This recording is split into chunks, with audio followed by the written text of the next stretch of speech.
الحمدللہ رب العالمین والعاقبۃ للمتقین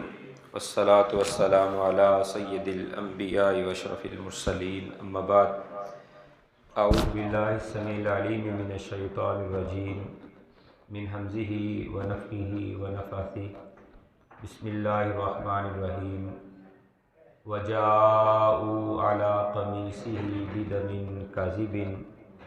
قال بل سولت لكم انفسكم امرا فصبر جمیل واللہ المستعان علی ما تصفون۔ برادران یوسف جب وہ بناوٹی بات بنا کر اور اپنے والد کو تسلی دینے کے لیے حضرت یوسف علیہ السلام کے کرتے اور قمیص پر جھوٹا خون لگا کر حضرت یعقوب علیہ السلام کے پاس آئے، حضرت یعقوب علیہ السلام نے جب اس کرتے کو قمیص کو دیکھا اور اس کو الٹ پلٹ کر آگے پیچھے سے اس کا جائزہ لیا تو انہیں اس بات کا یقین ہو گیا کہ یہ بنائی ہوئی بناوٹی بات ہے، یعنی حضرت یوسف علیہ السلام کو کسی بھیڑیے نے نہیں کھایا۔ جو ان کا دعویٰ تھا، جو انہوں نے دعویٰ کیا کہ ہم کھیل کود میں مصروف ہو گئے، دوڑ میں لگ گئے اور یوسف کو ہم پیچھے اپنے ساز و سامان کے پاس چھوڑ گئے، اور جب ہم واپس آئے تو دیکھا کہ اسے بھیڑیا کھا چکا ہے، تو دلیل کے طور پر انہوں نے وہ کرتا پیش کیا جس پر خون لگا ہوا تھا۔ اور یہ بدم کاذب کون سا خون تھا؟ روایات کے اندر موجود ہے کہ انہوں نے کوئی بکری ذبح کی اور اس کا خون جو ہے نا وہ اس کرتے کے اوپر لگا دیا۔ حضرت یعقوب علیہ السلام فرمانے لگے قال بل سولت لکم انفسکم، یہ تمہاری بنائی ہوئی، تمہارے نفسوں کی بنائی ہوئی بات ہے، حقیقت پہ مبنی نہیں ہے۔ اگر یہ حقیقت کے اوپر مبنی ہوتی تو وہ بھیڑیا کس قدر یوسف علیہ السلام کی قمیص کا با ادب تھا کہ اس نے قمیص کو ذرا بھی نقصان نہیں پہنچایا، اس کے دانتوں کے نشان قمیص یوسف کے اوپر نہیں ہے، قمیص بالکل کہیں سے پھٹی ہوئی نہیں ہے، یعنی احترام اس نے اتنا کیا ہے کہ قمیص ایک ذرہ برابر بھی نہیں پھٹی اور یوسف پورے کو وہ کھا گیا ہے۔ یعنی بڑی تعجب انگیز بات تھی، اور حقیقت بھی یہی ہے، ہمارے لیے سبق بھی یہی ہے کہ مجرم چاہے جتنا مرضی چلاک کیوں نہ ہو، یہ برادران یوسف جو تھے یہ مجرم نہیں تھے، یعنی پیشہ ورانہ جس طرح مجرم ہوتے ہیں یا عادی مجرم ہوتے ہیں اس طرح کے نہیں تھے، بس انہوں نے حسد اور بغض کی بنا پر حضرت یعقوب علیہ السلام کا پیار حاصل کرنے کے لیے، یوسف کو جدا کرنے کے لیے بس یہ انہوں نے منصوبہ کیا۔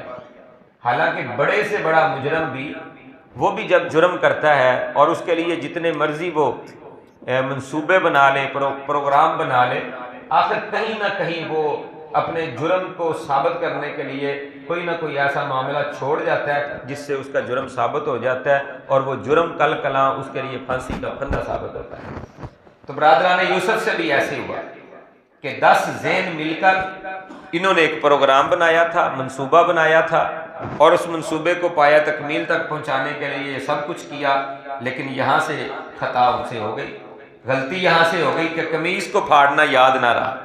اس کو پھاڑ نہیں سکے، بس وہ قمیص کے اوپر خون لگا دیا دلیل پیش کرنے کے لیے کہ جناب یہ دیکھیں کہ یوسف علیہ السلام کو بھیڑیا کھا گیا۔ قال بل سولت لکم انفسکم امرا فصبر جمیل،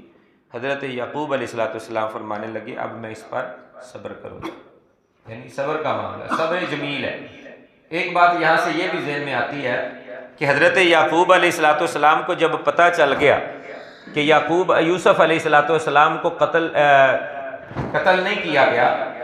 یہ معاملہ سارا جھوٹ کے اوپر مبنی ہے، تو انہوں نے تحقیقات کیوں نہیں کی، انہوں نے اس کو تلاش کیوں نہیں کیا، دوبارہ بیٹوں کو کیوں نہیں بھیجا کہ جا کر تلاش کر کے لاؤ، یا دوسرا کوئی حربہ استعمال کیوں نہیں کیا؟ تو اس کے پیچھے کئی وجوہات میں سے پہلی وجہ یہ نظر آتی ہے کہ حضرت یعقوب علیہ السلام نے مشیت الہی کے اوپر صبر کیا کہ اللہ کی مشیت ایسے تھی ایسے ہو گیا، ایک معاملہ۔ دوسرا یہ کہ حضرت یعقوب علیہ السلام کبیر السن تھے، لمبی عمر ہو چکی تھی، بڑھاپے کی دہلیز پر قدم رکھا تھا، اور جرم کرنے والے جو مجرم بیٹے تھے وہ جوان تھے،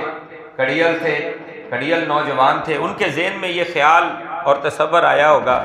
کہ اگر آج یہ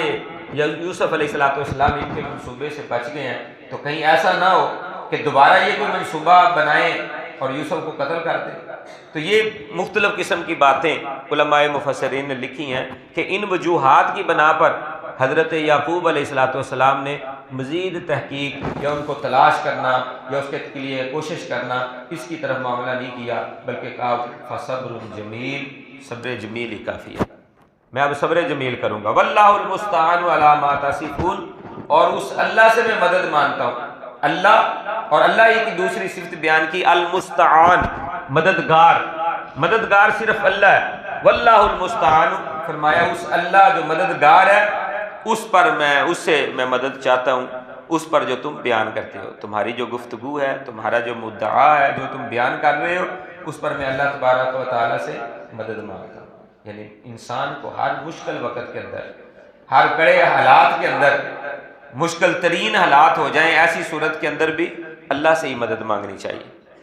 بعض بنی اسرائیلی روایات کے اندر یہ بھی آتا ہے کہ برادران یوسف ایک بھیڑیا پکڑ کے لائے تھے، یعنی بنی اسرائیلی روایت ہے، علماء مفسرین نے اسے درج کیا ہے، تفسیر مظہری میں ہے،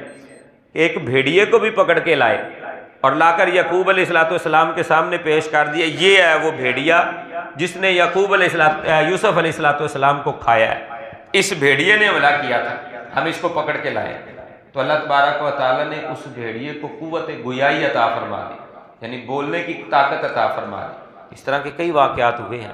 جانور بولے ہیں اور اس طرح کی چیزیں بولی ہیں، کلام انہوں نے کیا ہے، جس طرح حدیث مبارکہ میں آتا ہے کہ ایک بدو ایک زب گو لے کر رسول اللہ صلی اللہ علیہ وسلم کے پاس آیا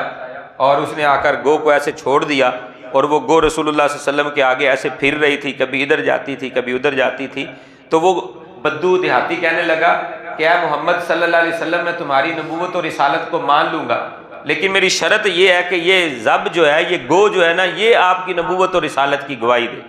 تو پھر رسول اللہ صلی اللہ علیہ وسلم نے اس زب کو، گو کو مخاطب کر کے کہا کہ اے زب، مجھے بتا تو کس کی عبادت کرتی ہے؟ تو اللہ تعالیٰ نے اس گو کو قوت گویائی عطا فرمائی، وہ اپنی ننھی زبان سے بولنے لگی کہ میں اللہ رب العالمین کی عبادت کرتی ہوں۔ پھر رسول اللہ صلی اللہ علیہ وسلم نے پھر کہا کہ مجھے بتا میں کون ہوں، میرے بارے میں تو کیا کہتی ہے؟ اس نے کہا انت رسول رب العالمین، آپ اللہ رب العالمین کے رسول ہیں، یعنی گو کو اللہ تعالیٰ نے قوت گویائی عطا فرما دی۔ تو یہ خلاف عقل نہیں ہے کہ ایسے نہیں ہو سکتا، بھیڑیا پیش کیا گیا اور اس بھیڑیے نے، اللہ تعالیٰ نے قوت گویائی عطا کی اور اس نے صاف انکار کر دیا۔ اس نے کہا کہ یوسف کو کھانا تو بڑی دور کی بات ہے، میری آنکھوں نے آج تک یوسف کو دیکھا بھی نہیں کہ یوسف کون ہے، میں نے دیکھا بھی اسے نہیں ہے، کھایا میں نے کہاں پہ، یہ مجھ پر الزام لگا رہے ہیں۔ تو حضرت یوسف علیہ السلام کے قتل نہ ہونے کا یقین حضرت یعقوب علیہ السلام کو تھا کہ یوسف علیہ السلام کو قتل نہیں کیا گیا، بلکہ یہ میرے بیٹوں کا بنایا ہوا کوئی منصوبہ ہے۔ اور یہ غم کی کیفیت پھر حضرت یعقوب علیہ السلام پر چھا گئی، تو پھر اس وقت انہوں نے صبر جمیل کا کہا کہ میں صبر ہی کروں گا، صبر جمیل کو اختیار کروں گا۔ صبر جمیل کیا ہے؟ اس کے بارے میں رسول اللہ صلی اللہ علیہ وسلم سے سوال کیا گیا، سئل رسول اللہ صلی اللہ علیہ وسلم ان قولہ فصبر جمیل، آپ سے پوچھا گیا، سوال کیا گیا اللہ کے پیارے نبی ہمیں بتائیں یہ صبر جمیل کیا ہے؟ قال لا شکوہ فیہ، آپ صلی اللہ علیہ وسلم نے فرمایا صبر جمیل یہ ہے کہ انسان اس میں کسی قسم کا کوئی شکوہ بھی نہ کرے، یعنی جیسے اللہ کی رضا تھی بس اس پہ راضی ہو جائے، خاموشی اختیار کر لے، صبر کا دامن اختیار کر لے، آہ و بکا کرنا، چیخ و پکار کرنا، وویلا کرنا، اس طرح کے معاملات سے ہٹ کر معاملہ ہوگا تو اس کو صبر جمیل کہتے ہیں۔ اگر انسان کوئی غم پہنچا ہے، تکلیف پہنچی ہے، تو انسان آہ و بکا کرتا ہے، چیختا ہے، چلاتا ہے، نوحہ کرتا ہے، بال نوچتا ہے، گریبان پھاڑتا ہے، اور پھر آہ و بکا کے بعد جب تھک ہار جاتا ہے تو پھر کہے کہ میرا تو صبر ہی ہے۔ یہ صبر نہیں ہے۔ صبر کیا ہے کہ انسان اللہ کی رضا کے اوپر راضی ہو جائے کہ میرا رب ایسے راضی ہے تو میں ایسے ہی راضی ہوں، انا للہ و انا الیہ راجعون، یہ نعمتیں جو مجھے عطا کی گئی تھی وہ اللہ ہی کی طرف سے تھی، اللہ کی طرف لوٹ گئی ہیں، ہم نے بھی اللہ کی طرف لوٹ کر جانا ہے، اس کی مالک، حقیقی مالک اللہ تبارک و تعالی ہے، جب انسان اس طرح کا معاملہ کرتا ہے تو اس کو صبر جمیل کہتے ہیں کہ اللہ کی رضا پر پورا راضی ہو جائے. اور اس صبر کا پھر اجر کیا ہے، صلہ کیا ہے؟ اللہ کا قرآن کہتا ہے انما یوفی الصابرون اجرہم بغیر حساب. یہ جو لوگ ہیں صبر کرنے والے، صبر جمیل کرنے والے،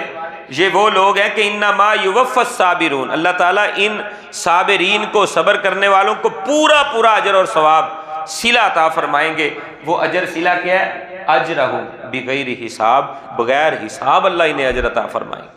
اور اللہ کی معیت، اللہ کا ساتھ بھی انہی صابرین کے ساتھ ہوتا ہے. اللہ تعالیٰ صبر کرنے والوں کے ساتھ ہوتے ہیں. اللہ کا قرب، اللہ کا ساتھ، اللہ کی معیت ان لوگوں کو ملتی ہے جو صبر کا دامن تھام لیتے ہیں. اور اس کے برعکس وہ لوگ جو مشکل گھڑی آ گئی ہے، مشکل وقت آ گیا ہے تو اللہ کے شکوے کرنا شروع کر دیتے ہیں، آہ بکا کرنا شروع کر دیتے ہیں، نوحہ کرتے ہیں، ماتم کرتے ہیں، چیختے ہیں، چلاتے ہیں، سینہ کوبی کرتے ہیں، بال نوچتے ہیں. ایسے لوگوں کے بارے میں بھی رحمت عالم کونین کے تاجور جناب محمد الرسول اللہ صلی اللہ علیہ وسلم کا ارشاد مبارک ہے. صحیح البخاری میں حدیث ہے لیس منا من ضرب الحدود، رسول اللہ صلی اللہ علیہ وسلم نے فرمایا اس بندے کا ہمارے ساتھ کوئی تعلق نہیں ہے، من ضرب الحدود، جس نے اپنی گالوں کو مارا پیٹا، وشق الجیوب، اپنے گریبانوں کو چاک کیا، پھاڑ دیا اپنے کپڑوں کو، ودعا بدعوت الجاہلیہ، اور جہلیت کی پکاریں پکاری. یعنی جب کوئی فوت ہو جاتا ہے یا کوئی مشکل وقت آ جاتا ہے تو وہ آہ و بکا اور نوحہ اور زبان سے ایسے کلمات جس کو نوحہ کہا جاتا ہے یا وین کہا جاتا ہے وہ وین پانے شروع کر دیتے ہیں. ایسے معاملات وہ لوگ کرتے ہیں جن کے بارے میں رسول اللہ صلی اللہ علیہ وسلم نے فرمایا ان کا ہمارے ساتھ کوئی تعلق نہیں ہے. یعنی جو اہل ایمان ہے وہ ایسے معاملات کے اوپر بھی صبر کا دامن تھامتے ہیں. قیمتی سے قیمتی چیز بھی چھین جائے، بڑی سے بڑی نعمت بھی ان سے چھین جائے، اس پر شکوہ نہیں کرتے، صبر کرتے ہیں، صبر کا دامن تھام لیتے ہیں. تو پھر اللہ تبارک و تعالیٰ کی معیت، ساتھ اور مدد ان کے شامل حال ہو جاتی ہے. تو آج کے درس سے ہمیں یہ پتہ چلا کہ حضرت یوسف علیہ السلام کے بھائی باپ کے پاس جھوٹی